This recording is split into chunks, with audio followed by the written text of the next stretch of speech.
هذه إذاعة إرنا. المستمعات والمستمعين الأفاضل متابعي إذاعة إرنا حيثما كنتم وحيثما يصلكم بثنا، أهلا ومرحبا بكم في مستهل البرنامج العربي لهذا اليوم الأربعاء 31 من يوليو. كما عودناكم مستمعي ومستمعات الأفاضل نستهل برنامجنا معكم بنشرة للأخبار، وبعد الفاصل نقدم لكم حلقة جديدة من برنامجكم الأسبوعي متابعات. وفي حلقة اليوم يسلط الزميل أحمد الشريف الضوء على مؤتمرات الشباب التي عقدت مؤخرا في كل من ألمانيا والسويد. قبل ذلك مستمعي ومستمعات الأفاضل أقدم لكم نشرة للأخبار فيما يلي أبرز عناوينها. برنامج الغذاء العالمي يحذر من أسراب الجراد في القرن الأفريقي. رئيس إسياس أفورقي يعين صوفيا تسفماريام سفيرا لإريتريا لدى الأمم المتحدة. قيادي بالحزب الشيوعي السوداني يطالب بوقف المفاوضات مع المجلس العسكري. المستمعين والمستمعات الأفاضل، كانت هذه عناوين النشرة وإليكم تفاصيلها من إذاعة أرنا. هذه إذاعة إرنا. حذر برنامج الغذاء العالمي التابع للأمم المتحدة من أسراب الجراد التي يتوقع لها أن تهاجم كل من السودان وإريتريا وأجزاء من الصومال وإثيوبيا وجيبوتي واليمن وأجزاء أخرى من أقاليم السعودية. وحذر البرنامج حكومات هذه الدول باتخاذ الاحتياطات اللازمة لمكافحة أسراب الجراد، والتي تصل مجموعاتها إلى 10 ملايين جرادة تطير إلى مسافة تتجاوز 150 كيلو مترا، وتقوم في رحلتها بإتلاف المحاصيل الزراعية، إذ تأكل الجرادة الواحدة 3 أضعاف وزنها من الغذاء. وقال البرنامج بأن أسراب الجراد تتكاثر في مواسم الخريف، حيث تضع الأنثى حوالي 300 بيضة في المرة الواحدة. وتتسبب أسراب الجراد في إتلاف المحاصيل الزراعية في المناطق التي تمر بها، مما يؤدي إلى أزمات اقتصادية بالنسبة للمزارعين. تفيد مصادر دبلوماسية لإذاعة أرنا بأن رئيس إسياس أفورقي أصدر قرارا بتعيين السيدة صوفيا تسفماريام مبعوثا دائما لإريتريا لدى الأمم المتحدة. وظل هذا المنصب شاغرا منذ وفاة السفير السابق جيرما أسمروم في أكتوبر من عام 2016، حيث عمل الدبلوماسي نبيل سعيد كقائم بأعمال السفير منذ ذلك التاريخ. والسيدة صوفيا تسفماريام تحمل الجنسية الأمريكية، وهي عضو نشط في المنظمات الجماهيرية للجبهة الشعبية هناك، ومعروفة بتأييدها الأعمى لسياسات أسمرة.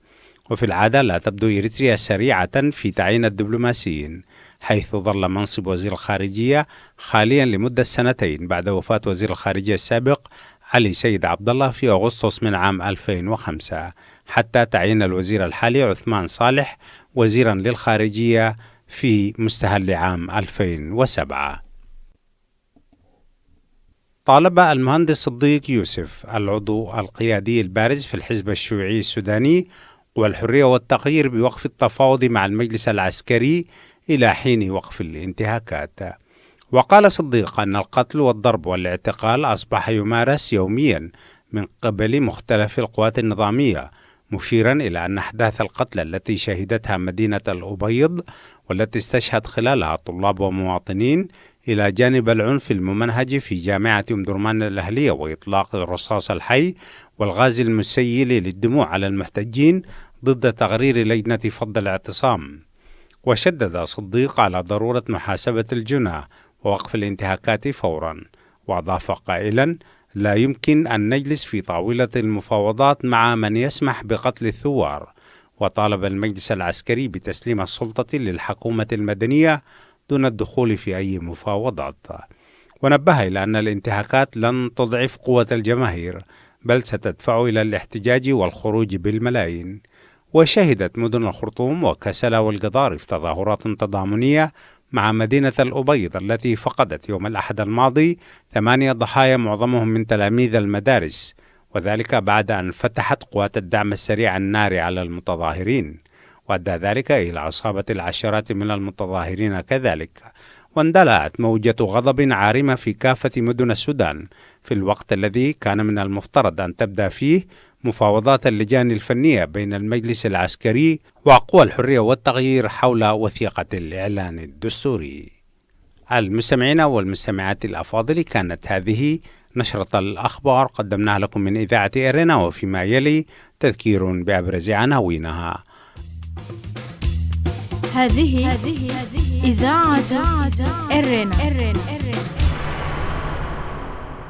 برنامج الغذاء العالمي يحذر من أسراب الجراد في القرن الأفريقي. الرئيس إسياس أفورقي يعين صوفيا تسفى مريم سفيرا لإريتريا لدى الأمم المتحدة. قيادي بالحزب الشيوعي السوداني يطالب بوقف المفاوضات مع المجلس العسكري الانتقالي. كانت تلكم مستمعي ومستمعات الأفاضل نشرة الأخبار قدمناها لكم من إذاعة إيرنا. متابعة طيبة أرجوها لكم مع ما تبقى من فقرات برنامجنا. إذاعة إيرنا، صوت مستقل لإريتريا. المستمعون الكرام، السلام عليكم ورحمة الله تعالى وبركاته، وأسعد الله أوقاتكم بكل خير. مرحبا بكم سادتي إلى حلقة جديدة في برنامج متابعات. في هذه الحلقة سادتي المستمعين نتحدث عن الشباب باعتبارهم الشريحة المناط بها التغيير والمأمول في إحداث تغيير في المجتمع. فأهلا ومرحبا بكم سادتي في هذه الحلقة من هذا البرنامج. هذه إذاعة إيرنا. أعزائي المستمعين، انعقدت في الفترات القريبة الماضية، سواء كان في شهر يونيو ويوليو الجاري، ملتقيات شبابية في كل من ألمانيا والسويد، وذلك بهدف خلق ظروف جديدة والتعاطي مع المعطيات التي فرضتها الظروف السياسية والاجتماعية والاقتصادية التي تعيشها البلاد لفترة طويلة. وملتقيات الشباب دائما أعزائي المستمعين فيها الكثير من الآمال، وكذلك يعقد عليها يعني بناء المستقبل لهذه المجتمعات، وخاصة المجتمع الإريتري الذي يعيش فترة غير عادية لفترة طويلة، وأمام مهددات وتحديات كبيرة انعقدت ملتقيات شبابية كثيرة. قبل أن نتحدث سادتي عن دور الشباب في المرحلة الوطنية ومرحلة ما بعد التحرير والمهددات التي أقعدت حركة الشباب الإريتري، دعونا سادتي نتحدث عن فترة الشباب أو عن دور الشباب في بناء المجتمع. فنقول يعتبر الشباب الفئة الأهم التي تعمل على بناء وتنمية المجتمع، فهي عموده الفقري الذي لا يمكن الاستغناء عنه. فهذا المفهوم أي الشباب يعبر عن خصائص تتمثل أساسا في القوة والحيوية والطاقة والقدرة على التحمل والإنتاج في مرحلة معينة من عمر الفرد. ويأتي عزيز المستمع دور الشباب في بناء المجتمع بدور كبير في تنمية وبناء المجتمع، ولا يقتصر دورهم في مجال محدد، بل يتقاطع مع جميع المجالات الاجتماعية والسياسية والاقتصادية ومختلف قطاعات التنمية. فمن أهم مميزاتهم ودورهم كقوة أي كقوة تغيير مجتمعية يمكن الإشارة إلى ما يلي. إذاعة إيرنا، صوت مستقل لإريتريا. الشباب هم الأكثر طموحا في المجتمع، وعملية التغيير والتقدم لا تقف عند حدود بالنسبة لهم، فهم أساس التغيير والقوة القادرة على إحداثه. لذلك يجب أن يكون استقطاب طاقاتهم وتوظيفها أولوية جميع المؤسسات والمجتمعات الاجتماعية التي تسعى إلى التغيير. والشباب عزيز المستمع هم الفئة الأكثر تقبلا للتغيير، وهم الأكثر استعدادا لتقبل الجديد والتعامل معه والإبداع فيه، وهم الأقدر على التكيف بسهولة دون إرباك، مما يجعل دورهم أساسي في إحداث التغيير في مجتمعاتهم. كذلك الحماس الفكري الذي يتميز به الشباب، والطاقة الجبارة التي يملكونها تساعدهم بشكل كبير نحو التقدم والحيوية في التفاعل مع مختلف المعطيات السياسية والاجتماعية المتغيرة. كذلك سادتي، الشباب قوة اجتماعية هائلة، ففي بعض البلدان هم أكثر الفئات عددا، وهم بالطبع الأكثر نشاطا، وبالتالي يمكنهم تغيير الكثير من خلال الاشتراك بأعمال التنمية المجتمعية في جميع المجالات، والمساهمة في إصلاحها والتأسيس للأجيال القادمة لتكون ظروفهم أفضل. كذلك روح المبادرة لدى الشباب والمنافسة الشريفة في الإبداع والابتكار تشجعهم على إطلاق أفكارهم وخلق مبادرات ومؤسسات وجمعيات في مختلف المجالات، وكلها تساهم في تنمية المجتمع حسب عملها. أيضا يأتي دور الشباب عزيز المستمع في العمل التطوعي والخدمات العامة في كل شرائح المجتمع. مشاركتهم بالأعمال المختلفة قادرة على بناء شخصياتهم وتقويتها، وكذلك تعزيز روح المواطنة لديهم، وتجعلهم يساهمون في مساعدة الآخرين، ويقدمون لمجتمعاتهم طاقاتهم الإيجابية وقوتهم في المجتمعات. كذلك الشباب تتوفر لديهم تعرف على الأمور المحلية التي تخص المجتمع الذي يعيشون فيه والتعلم منه، واكتساب معرفة في تاريخ ومميزات وخصائص واحتياجاتهم، مما يمكنهم من تطوير وتنمية قدراتهم ومؤهلاتهم. هذه إذاعة إرنا. إذن تأسيس المجموعات الشبابية المختلفة والمشاركة فيه الكثير مما يمكن أن يقوم عليه الشباب المهتمون بالعمل في مجال واحد، وهو ما يمكن أن يسهم في تطوير هذا المجال والمجتمع المحيط بهم. عزيزي المستمع، إذا ما ألقينا نظرة في دور الشباب الإريتري في المراحل النضالية والتحرر الوطني، كان دورهم كبير، سواء كان في العمل السري والعمل الفدائي ثم الالتحاق بصفوف الثورة، وكذلك دورهم الكبير في التوعية الجماهيرية.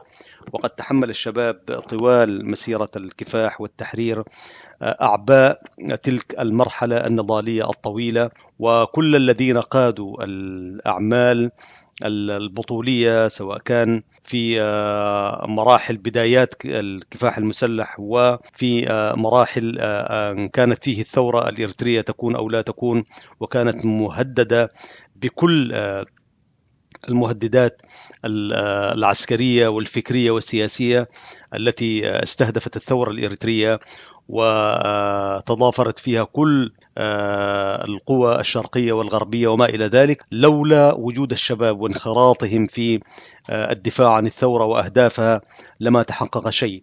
وقد تحمل الشباب كما نعلم سادتي أعباء الفترة النضالية الطويلة، وحققوا أمنيات وتطلعات الشعب في نهاية المطاف. وأيضا نعلم جيدا عزيزي المستمع أن الشباب كان لهم الدور الكبير في الانخراط في برامج الإنماء والتغيير وإعادة الحياة إلى إريتريا فترة ما بعد 91، ولولا المهددات التي أقعدت حركة الشباب عن قصد من قبل النظام الحاكم حتى الآن، كان للشباب بلا شك، ذلك الشباب الذي استطاع أن يغير عجلة التاريخ، كان سيضع إريتريا في مكانها الصحيح، وتنطلق إريتريا خلال هذه الفترة الطويلة، وكانت ستحقق من أعمال تنموية واقتصادية وتطلعات سياسية، وكان الشباب سيقودون حركة المسيرة لما بعد التحرير. ولكن النظام الحاكم في إريتريا عزيزي المستمع قصد شل حركة الشباب، واستهدف من خلال مهددات كثيرة روح الشباب، واستهدف الشباب ووجودهم بالتحديد، مما أقعد حركة الشباب. وبإمكاننا سادتي أن نشير إلى ملامح أو إلى نقاط هامة كيف استهدف النظام فئة الشباب. نستطيع القول سادتي المستمعين إن استهداف الشباب تم من خلال الآتي: مارس النظام الفوضى التعليمية والتربوية والتقليل من قيمة العلم والمعلم. هذه أول سياسة استهدف بها الشباب النظام الشباب، ولذلك فقد الشباب كل ما يتعلق بالقيم العلمية والتربوية والمستقبل العلمي، ومن هنا فقد الوطن قيمة العلم والمعلم.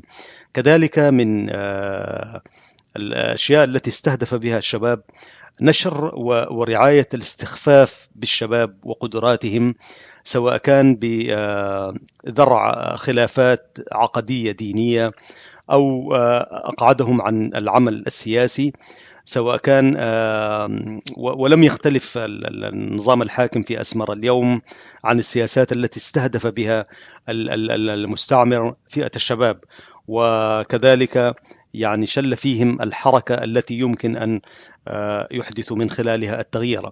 كذلك عن قصد، يعني النظام استهدف إجبار الشباب على الالتحاق ببرنامج عسكري مفتوح تحت مسمى الخدمة الوطنية، التي شكلت عقدة اجتماعية في نفوس الشباب، لأنها قطعت عليهم أشياءهم التي يحلمون بها. الشباب دائما يحلم فيما يحلم به أولا أن يتعلم ويرفع من قدراته وينخرط بعد ذلك في العمل الوظيفي أو العمل الإداري، ثم ذلك يحلم تكوين أسرة وبناء مستقبل وتحمل المسؤولية. لكن الخدمة الوطنية بما دخلت فيها من أشياء وعوامل، منها عملية السخرة والبرنامج العسكري المفتوح، كل هذه الأشياء حطمت لدى الشباب آمالهم وطموحاتهم في الحياة. كذلك النظام عن قصد فتح باب الهجرة والهروب الجماعي والفردي من الوطن لفئة الشباب، ذلك سواء كان عبر سماسرة الاتجار بالبشر اللي المنخرطة كانت فيها الحكومة ولا تزال حتى اليوم برجالها العسكريين والمدنيين وأعوانهم من العاملين في التجار بالبشر. الاتجار بالبشر هذه أيضا واحدة من المهددات التي استهدف بها الشباب النظام الحاكم في إريتريا. كذلك سادتي من خلال هذه الأشياء وغيرها تمكن النظام من زعزعة روح الانتماء الوطني لدى الشباب، يعني إلى درجة أنه كأنه الشباب فقد كل ما يربطه بالوطن، وهمه الأول والأخير أصبح أنه كيف يفر بجلدته وكيف يفر بنفسه إلى أن يدخل في المهالك والمزالق. هكذا فقد الشباب البوصلة الوطنية، وساهمت في ذلك سواء كان الحكومة الحالية وكثير من الأحزاب والتنظيمات أيضا يعني ساهمت بقدر كبير في أن يفقد الشباب البوصلة.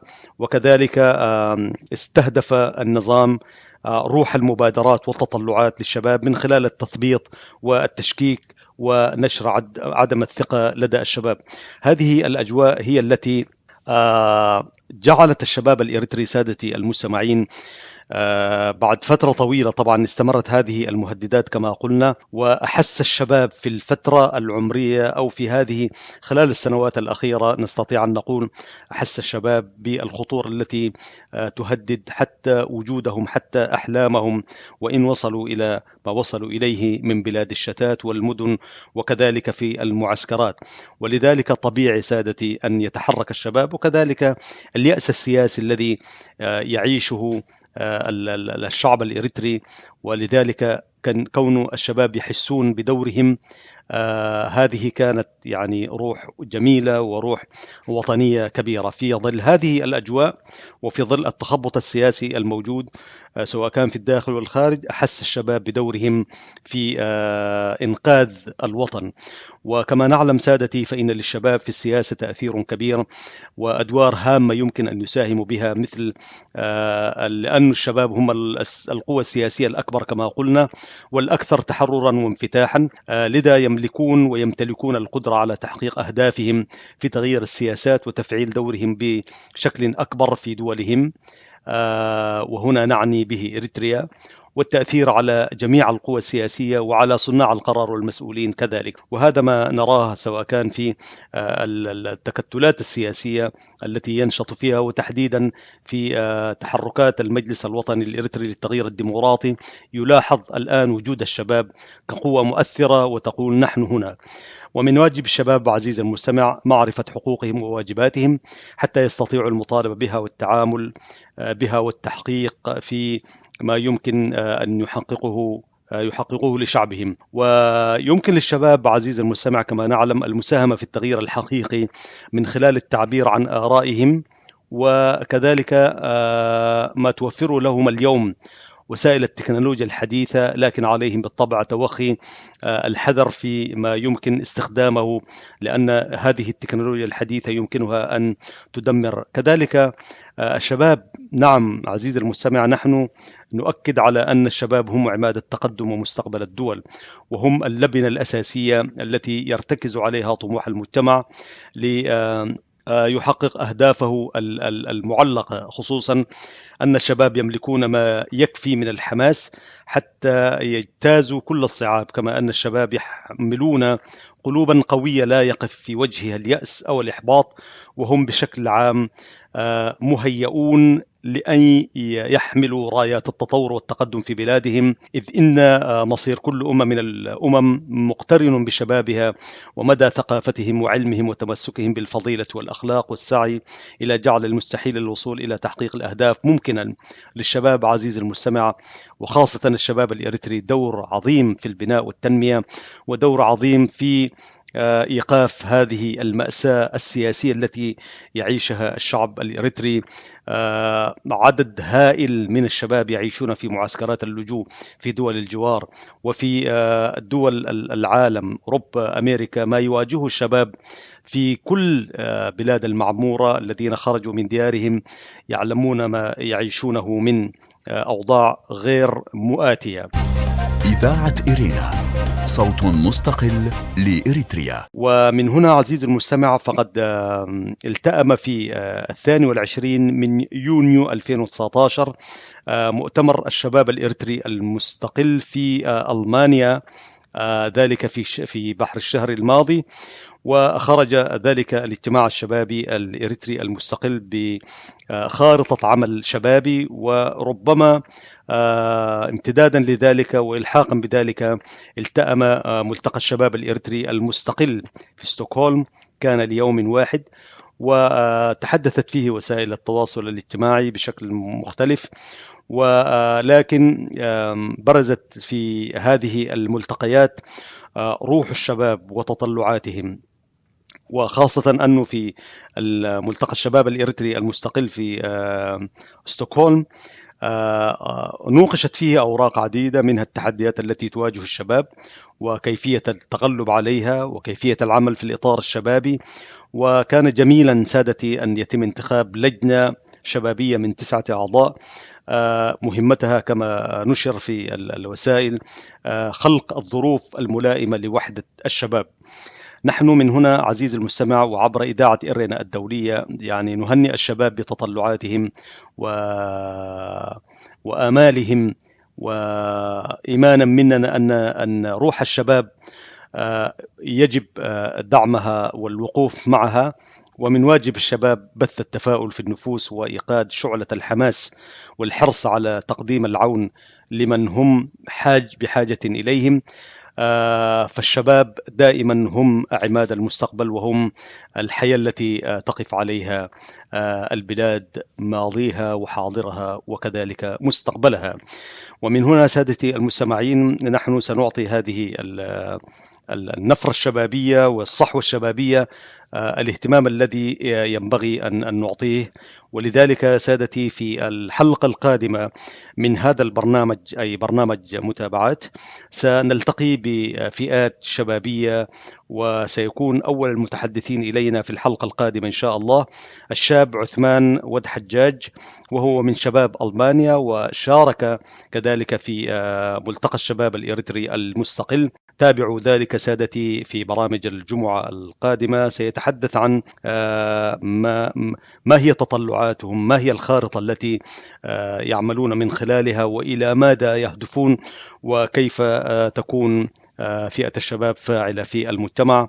سنعطي هذا الأمر كما قلنا سادتي أهمية في برامجنا القادمة. سأتوقف هنا أعزائي المستمع من برنامج متابعات، ونحيي الشباب أينما كانوا، ونهيب كذلك بالشباب المتواجد في المهجر للتعاون والانخراط في البرامج التي يقيمها الشباب ويلتحمون من أجل القضية الوطنية.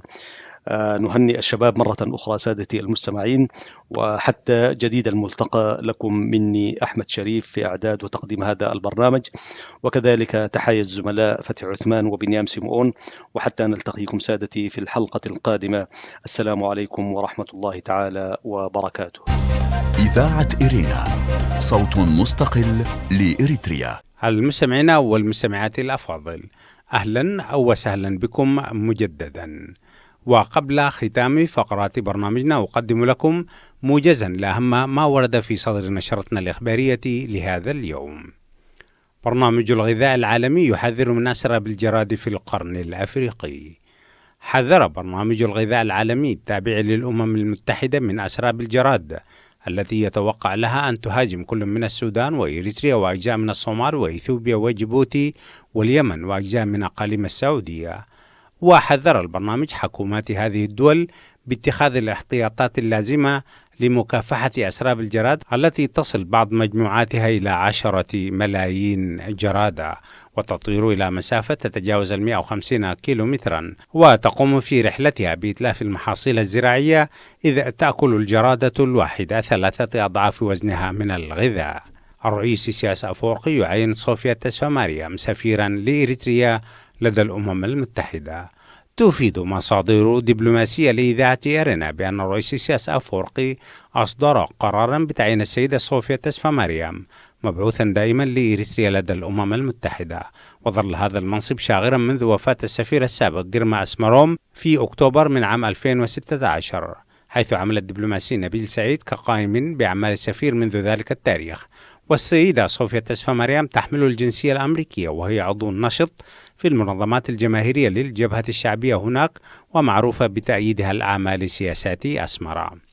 قيادي بالحزب الشيوعي السوداني يطالب بوقف المفاوضات مع المجلس العسكري. طالب المهندس صديق يوسف العضو البارز في الحزب الشيوعي السوداني والحرية والتغيير بوقف التفاوض مع المجلس العسكري إلى حين وقف الانتهاكات. وقال صديق أن القتل والضرب والاعتقال أصبح يمارس يوميا من قبل مختلف القوات النظامية، مشيرا إلى أحداث القتل التي شهدتها مدينة الأبيض، والتي استشهد خلالها طلاب ومواطنين، إلى جانب العنف الممنهج في جامعة أمدرمان الأهلية، وإطلاق الرصاص الحي والغاز المسيل للدموع على المحتجين ضد تغرير لجنة فض الاعتصام. إذاعة إرينا، صوت مستقل لإريتريا. المستمعين والمستمعات الأفاضل، كان هذا موجزا لأهم ما ورد في صدر نشرتنا الإخبارية لهذا اليوم. وختاما نذكركم دوما بأنكم يمكنكم الكتابة إلينا والتواصل معنا على البريد الإلكتروني arabicarena@gmail.com. وحتى الملتقى بكم في حلقة جديدة من برنامج متابعات والبرامج الأخرى لإذاعة إرينا. لكم من زميلي أحمد الشريف، ومني محدثكم فتحي عثمان، ومن زملائي في الإذاعة أطيب التحايا، ودمتم في رعاية الله وحفظه. هذه إذاعة إرينا.